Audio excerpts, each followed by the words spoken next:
All right, thanks for staying tuned. Welcome back to The Verdict. As promised, before we took that break, we're now being joined in our studios here, first from Abuja by Professor Samuel Odelmi, Dean, School of Transportation, Lagos State University. Prof, thank you for being with us. It's been quite a while. Yeah. The pleasure is mine. Thank you very much for joining us. And here in our Lagos studios, we're being joined by Mr. Malaki Ugbomadu, Executive Director of the Committee for the Defense of Human Rights, CDHR. Malaki is, of course, also very forthright and forward-looking legal practitioner. Thank you so much for being with us. Good evening. Thank you for the opportunity. Good evening. Now, we've been talking a whole lot here, three of us, about what the common man, sorry to use that phrase, but what the common man would make of these elections and the electoral processes. Prof, let me start from you in Abuja, because you are a transportation guru, and transportation is one of the key elements of this election. Is what actually makes or mars elections right from the beginning, when we talk about the late arrival of both materials and the personnel, sometimes even the security personnel to the venues. We understand this time around there is a working agreement with the transporters themselves, and so things should go better. But in your view, from what you've observed, have we improved? Let me put it the way Joma put it. Have we improved in terms of how we are arranging these things?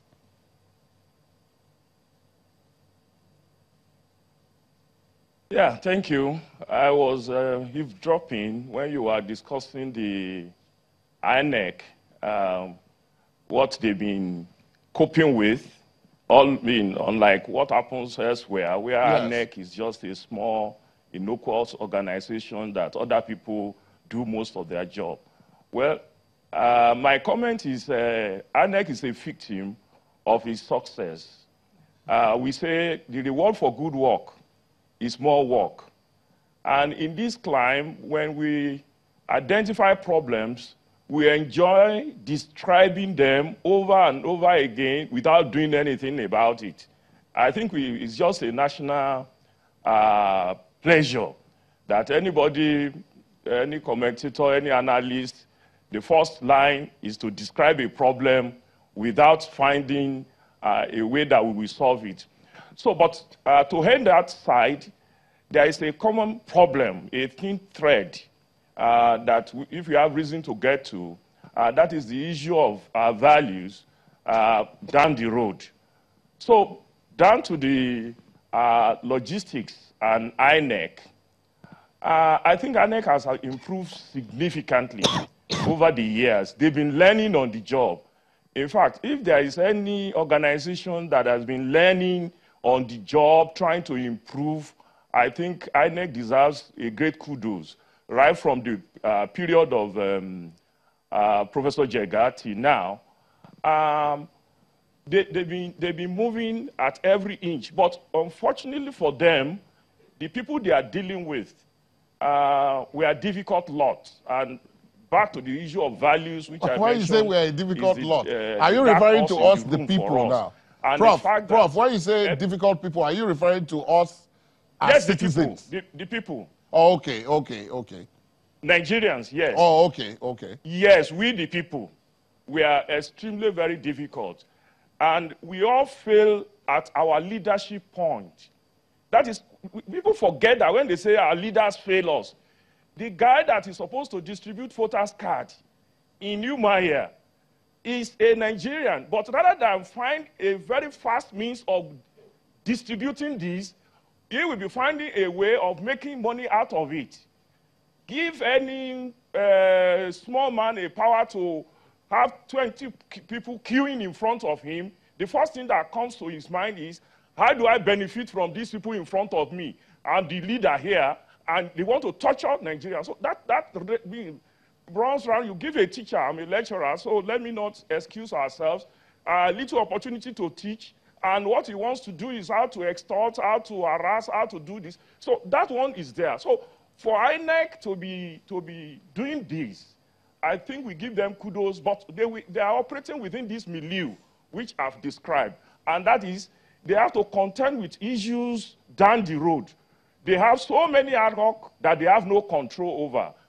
Then, even those they have direct control, they cannot predict what a Nigerian can do at every situation. So, for the arrangement, you will remember when they started, they were hiring these vehicles on direct negotiation with the the vehicle owners. Yes. That one failed miserably. So they're now dealing with the unions. So that if one person fails, the union can quickly do a backup and supply and even punish the errant. Because don't mind, sometimes politicians will go and bribe. Please don't take the ballot paper to that local government. They are opponents. Just pretend that your vehicle is damaged. And you know, in transport logistics, we normally say the strength of a chain is measured by its weakest link. The flow experience, the transport experience of people is measured by its difficult part. It is that part that fails. If you can travel from here to Lokoja in under 2 hours, but if there is a place where there is a lockdown, a bottleneck, and you are bogged down there 2 hours, your travel time becomes 4 hours, and your travel experience is exactly on that point where there is a bog down. So I will not expect that it will run smoothly. I will not expect that it will be perfect. But what they did is that they've moved back the time of distribution of materials. You don't sleep and wake up that day and go. Now, what INEC did is go and sleep in situ. Go at your location on the day of the distribution of the panel, of the material. So I think that has worked tremendously. So they are doing well within the materials they find they have to use. Maybe you have to husband your wife with the materials you have. You don't borrow from your friend. We can't invite Indians. We can't invite Americans to come and do our logistics for us. So we will live with our level of efficiency in delivery. But at the thinking level, I think I gave it to INEC. All right, then, Prof, thank you very much. Coming to you, Malaki, of course, you, like Prof, have witnessed many electoral circles here. And this issue of movement of materials from one place to the other. As we sit here now, materials are being moved. Some have already arrived in some places and are being sorted out for onward movement. Now, what Prof referred to earlier on about go and stay with your materials in your location, depending on how you look at it, may be a good idea, but may also expose those officials if the other arm of logistics, which is security, is not there. I remember hearing from some of the INEC officials about riverine areas, upland areas, places where they have to go on bikes and other places in order to reach the areas where the police are. What has been your experience in this regard over the years? Well, again, good evening, viewers. It's been about 4 years since we assembled here in the last election cycle to deal with the exigencies of this practice. As it stands, it's a mixed bag. On the one hand, you would commend such a recommendation. On the other, you must necessarily deal with the challenges, just as you alluded to. When you talk of rural environments, such as where I come from in Delta State, you're not even talking of motorbikes, you're talking of canoes and speedboats, which can encounter any form of problems in the process. But let's face it. I think we have to build a consensus around this whole debate about the logistics of election processes.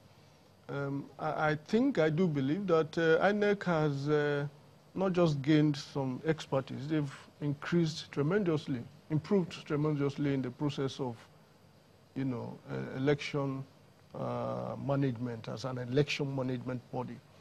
But they cannot but continue to seek partnership with some of the unions and bodies that are directly involved in transportation activities.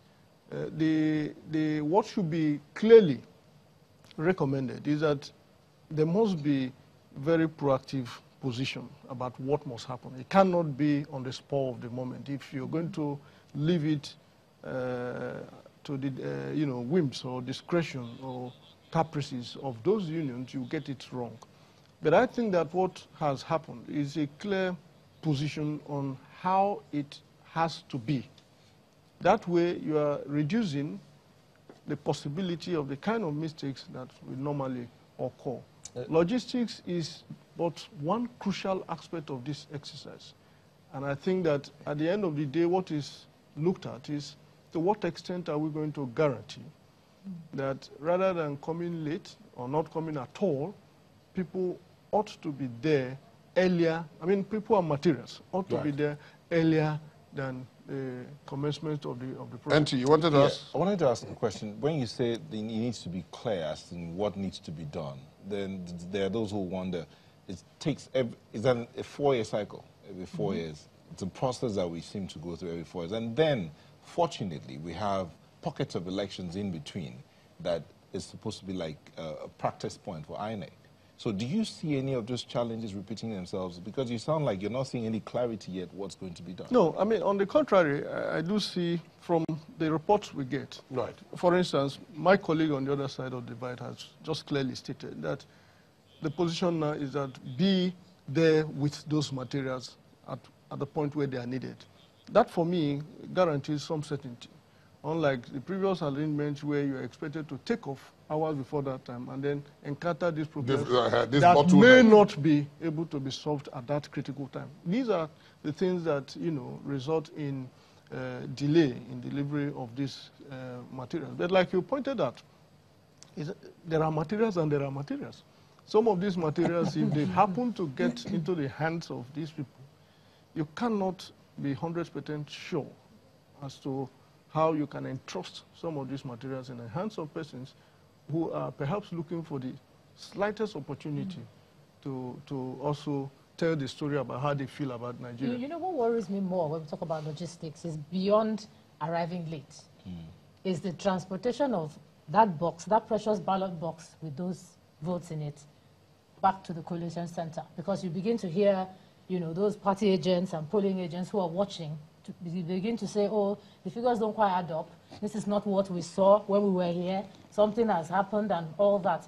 That journey from the point of casting the vote to when it is recorded and then back to the situation room, how can we improve that leg of the process? Already the horse has bolted already. As it is, and this is part of the drawbacks of the refusal of Mr. President to assent to the last electoral bill that was presented to him. Indeed, it was the bill sought to deal with this challenge, just so that we reduce the manual activities involved in the opportunity for manipulation, transmission of this, such that as it's happening, right at the polling booth, there are, quick means of electronically transmitting the results in such a way that even if the ballot boxes need to go, the results can be transmitted. Are you disappointed that for 4 years on, remember the infamous collation and announcement of the result last time, with the 1, 2, and people are writing, and are you disappointed or unhappy, let me say, that 4 years on, we're still there? A country that loses 4 years in dealing with a particular challenge that it has clearly an opportunity to deal with should not be rejoicing. So I take it clearly that it was an opportunity that Mr. President didn't take, and then it rubbed off on not just the credibility, but the ultimate integrity of the process. By now, we ought to have, left that stage and deal with the new challenges that emerges, if there's any. But I do think that, by and large, it is work in progress. Even the whole enterprise of nation building is work in progress, and we'll continually remain focused on those issues. Okay, Prof, if we could just come back to you, Prof. When you were talking earlier, you said something about INEC not having some level of control over the ad hoc staff they have. Are you implying that INEC might be carrying too much on itself?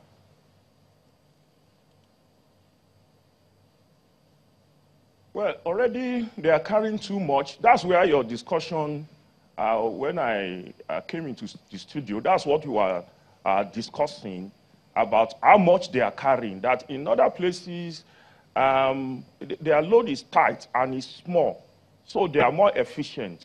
But unfortunately now, they have to in fact, people are looking forward to increase their load. The election tribunal, they should take people to court, they should do this. So back to your point precisely, they have to deal with it. But what I was saying about us finding solution is that I wish when we identify these things, we will relieve them. But unfortunately, there are not too many agencies, too many organizations, too many forces that you can outsource this responsibility, and you are sure it won't bring any of the problems or calamities that we are discussing. For instance, we mentioned the issue of printing, of even of ballot, right from small things as printing of ballot papers, the security matters, then the arrival. These are something that you can outsource to a logistic company and you can go to sleep. But which logistic company and supply chain? I happen to have one organization, BGate, that is training some of our students here in Abuja, ARC, African Resource Center. They wanted to be distributing medicine across Nigeria, free from BGate. And they found out that they could not deliver, especially those vaccines, as and when due, to places where they want. So they now have to even start up training that I should send my students to them to be trained so that they will have people with good knowledge to follow this thing through. So definitely there is no way we will get out of it, because now INEC cannot have all the staff. It's not possible. They have to rely on adult staff, the youth corpers, the students of the tertiary institution, and so on and so forth. Two, they have to rely on the transportation unions, the road workers union, and we know the quality, although those people are improving, but you know the quality of personnel manning those organizations. So what Nigerians should not expect, and you see in transportation, it's all delicate balancing. You really have to balance one evil against the other. Now, initially, INEC was worried about the security of his sensitive materials. So it delays the delivery time. The evil effect of that is that they don't get to the polling booth on time. So they say, okay, let us get this thing out on time, but if you allow too much time to get there, that thing is at risk of being hijacked, or being burnt, or being bombed. So they have to delicate, and thank God they are getting the spin-offs from technology, where they are getting their sensitive material more and more secured, that you cannot fake it easily, you cannot duplicate it easily, you cannot get the clones out so quickly. So that is what they are trying to balance all the time. Anytime they have to address their problem, they have to weigh one advantage against the other. They now go for the middle, not necessarily the most optimum, or the best, or the maximum. So they look at what happened to the card readers in 3 centers. They were going up in flames. So they really, then, because they did so much backup, now they've spread their backup so thin. Although they've made up for it, but I can assure you, it is too late for them now to start manufacturing new ones.